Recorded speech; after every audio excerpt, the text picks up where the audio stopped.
Well, thank you very much for tuning in today. This is Jim the Bus Driver, or as I'm known recently and in most of my books, Bipolar Dad. I'll tell you more about why I'm being called Bipolar Dad, but that's a story that I've carried all my life. We are under assault in Minnesota. I don't currently live in Minnesota, but I was born and raised in Minnesota. Half my life in the North State and half my life a little south in Iowa. What's going on in Minnesota is a tragedy. It's going to take a long time to sort it out and to get it to stop. There's an interesting article that I saved from a while back, and the reason I saved it was because it was about a jail administrator in northern Minnesota, and that's Cass County. That's one of the biggest counties in Minnesota, and that's something I'm very familiar with because my parents moved up to Walker, Minnesota, which is the county seat of Cass County, and it's on the south shore of the third largest lake in Minnesota. It's called Leech Lake, and thousands of people from all over come to fish and vacation and have fun summertime events in the Leech Lake area. It's got over 400 miles of shoreline, so I mean it's a huge lake, and there's a lot of little hotels, little cabins, little bed and breakfasts tucked into all the nooks and crannies, and it is really a treat. If you've ever been to Leech Lake, make that a stop, and you will enjoy it. The best walleye in the world. Well, this article was written and posted in the Minneapolis Star and Tribune, and the article is entitled, "The Longer We Wait, the More People Will Die." The legislature should seize the opportunity to pass legislation to help those whose lives have been upended by the opioid epidemic. Serving as the jail administrator in northern Minnesota's Cass County has put Chris Thompson on the front lines of the nation's opioid epidemic. The experience has had a profound impact on him. Thompson is now a lieutenant.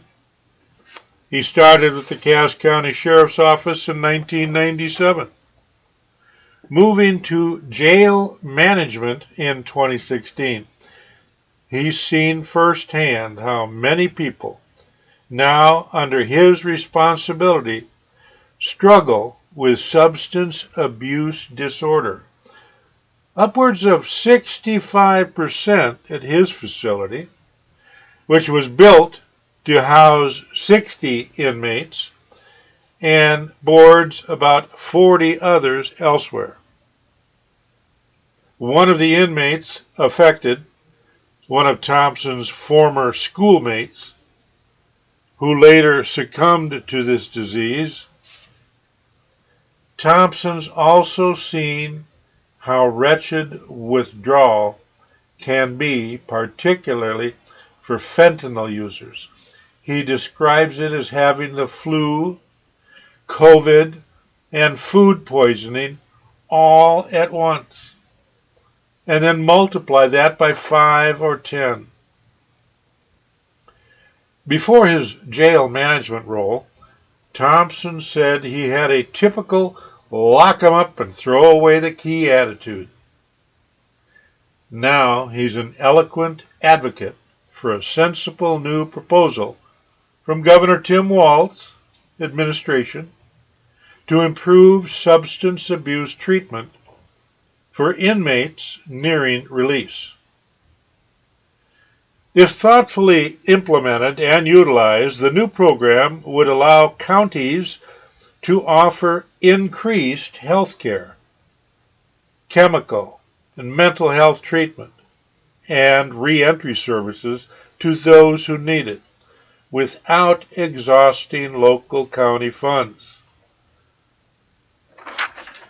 Releasing healthier people back into the community with resources and medications they need will lead to higher success rates, fewer overdose deaths, fewer emergency room visits with withdrawal and overdose, and lower recidivism.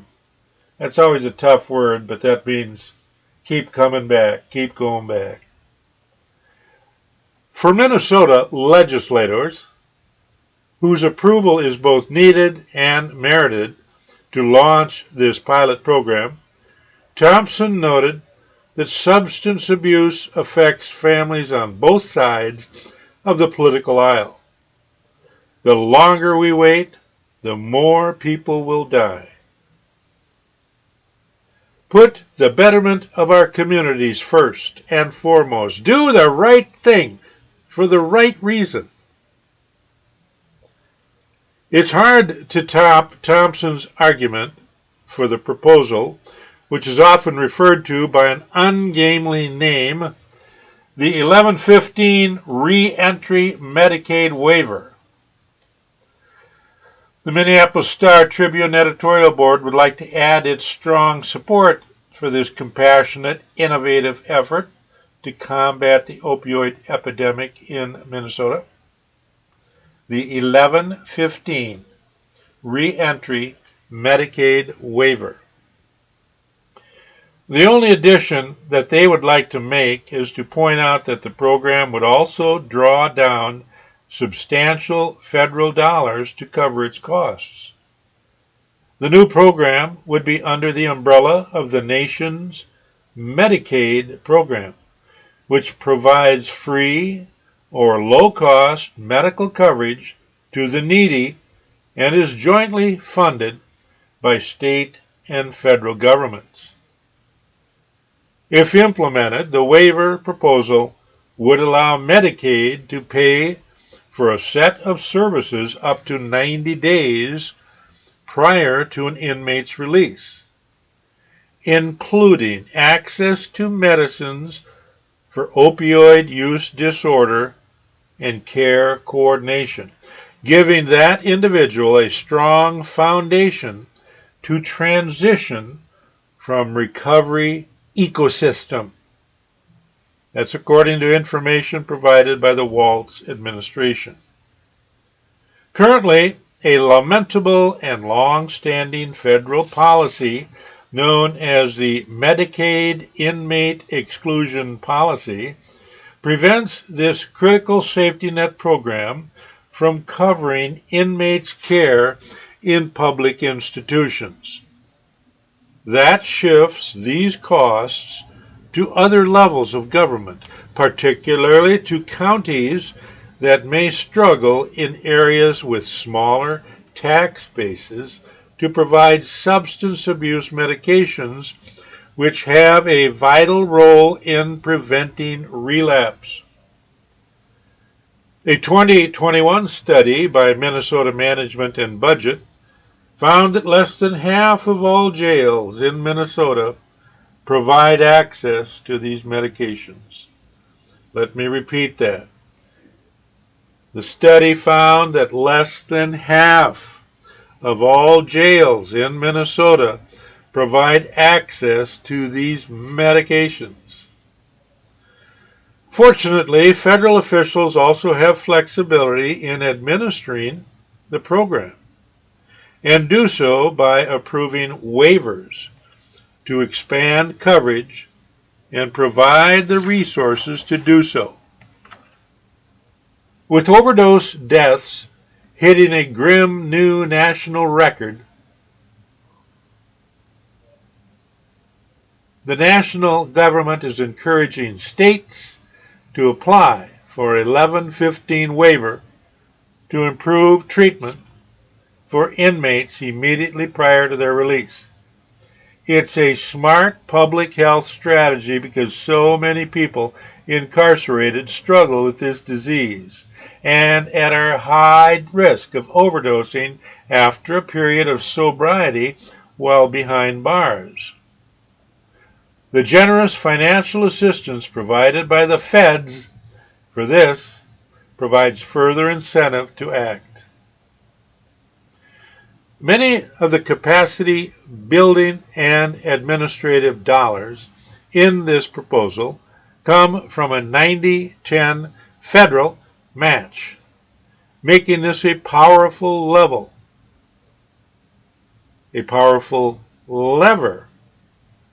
to improve the infrastructure of Minnesota's carceral institutions.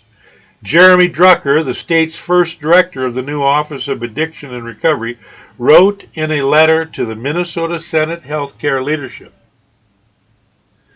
"Those federal dollars would keep a welcome lid on state costs for the program, which are projected to be $6.5 million in 2024 and 25, and then $12.6 million for the second biennium."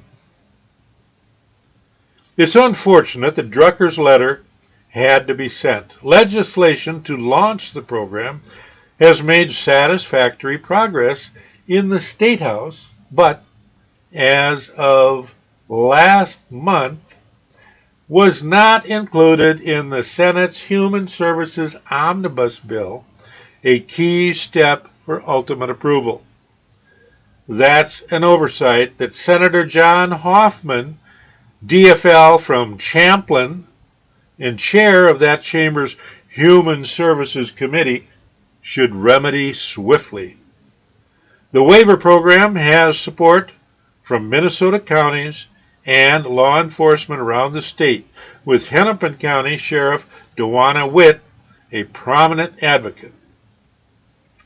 Information provided by her office notes that Hennepin County has provided medically assisted treatment and medications for opioid use disorder for several years.